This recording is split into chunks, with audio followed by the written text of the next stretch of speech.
So this is the first running play of the game for us. We're going to run inside zone, and I just want to look at a couple of the details in this play. First thing I want to pay attention to is just the physical matchup between their three down linemen and our offensive linemen and tight ends.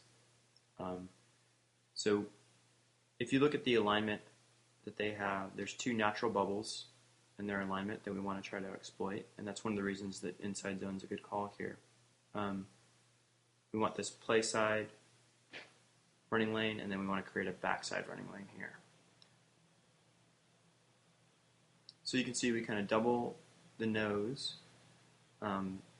Hopkins is going to release and try to wall off one of these linebackers, and then Irby's going to try to create this backside running lane by blocking this defensive end. Just back up a second here, you can see Snow's got a one-on-one battle with this other down lineman, and you can see from the initial contact that he really kind of gets rocked back in that alignment. The defensive lineman gets deep on him and gets him upright and then rides him down the line and eventually sheds that block and makes the tackle. Now, even if this defensive tackle doesn't make the play, you can see that this linebacker is basically free and he's sitting in the hole. So even if everything else goes well, Fozzie's still going to have to make him miss to gain any yards. So the other possibility is this backside running lane, which there's a better wall of blockers for that cut, but Irby is not able to execute this backside block. He's giving up a lot of weight and he's giving up technique. You can see this defensive end basically runs right through his block.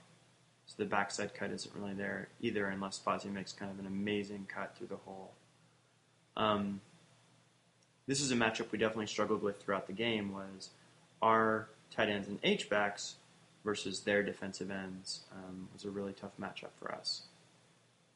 One other just nice little feature to notice about this running play, notice that Shipley initially looks like he's running a screen here.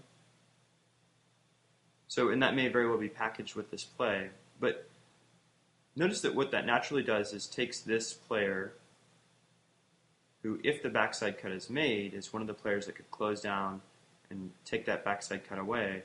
It takes him and brings him naturally to the outside, opens up that backside cut anymore. So if he does make that backside cut, he maybe only has to make one player miss to get a big gain on this play. So next drive we come back and try to run the ball again. Obviously the inside zone didn't go very well. Our matchup with the defensive tackles didn't work, so we try to test them on the outside with a sweep play here. So some things to notice here, the key to the sweep is really getting the seal blocks that open up the alley, and then that's going to pressure the safety. So what the running back is really hoping for is gets this play sealed inside and outside, and the key to that are really going to be Irby and Shipley on this play. Nice thing to notice here is just watch Hopkins right here on this defensive end, and he lets him penetrate but then drives him to the ground. The good thing about that is it kind of creates a traffic jam in general if you can get that good block to keep these backside defenders from being able to flow to the play. Anyhow, back to the action over here. If we watch this defender, he's watching the end of the line as a play starts, and he picks up that there's run blocking here. So he's looking run all the way. At that point, he's identifying, okay, this wide receiver is trying to come block me. He stays controlled and balanced. So as Shipley goes for the cut, he's basically got no shot of accomplishing that cut. It's like trying to shoot a wrestler at that point who's completely on the balls of his feet. It's not going to happen. So that's one thing we have to learn, is that if you don't have the defender at a disadvantage, in other words, you don't know where he's headed, and you don't have him off balance at all, cutting is really not an effective tool. Instead, what you want to do is at least just try to gain positioning. Just like this defender's on the balls of his feet, you want to stay on the balls of your feet and try to at least take away a direct line to the running back. By cutting, all you really do is take yourself out of the play in that situation. Then Irby, here again, he's got to try to seal this play toward the inside. if you watch BYU's linebacker here, he does kind of a beautiful job of flowing to the ball.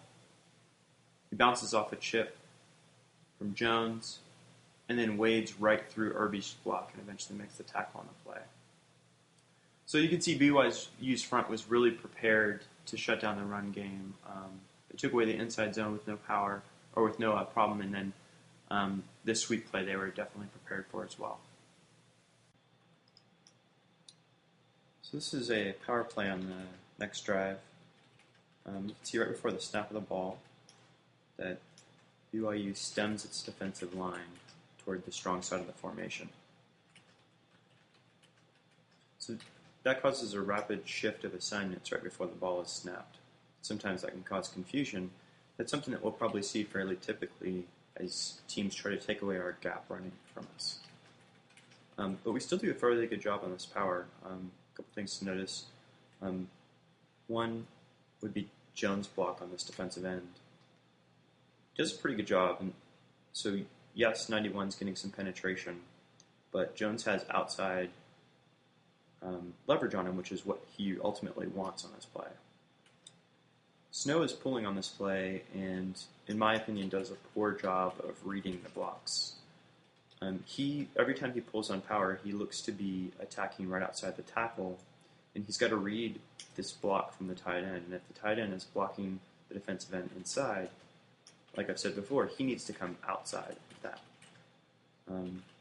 Instead, he takes that on, and so there's not a really good running lane. Cody Johnson doesn't have a lead block coming around for him on the power play, so he cuts back.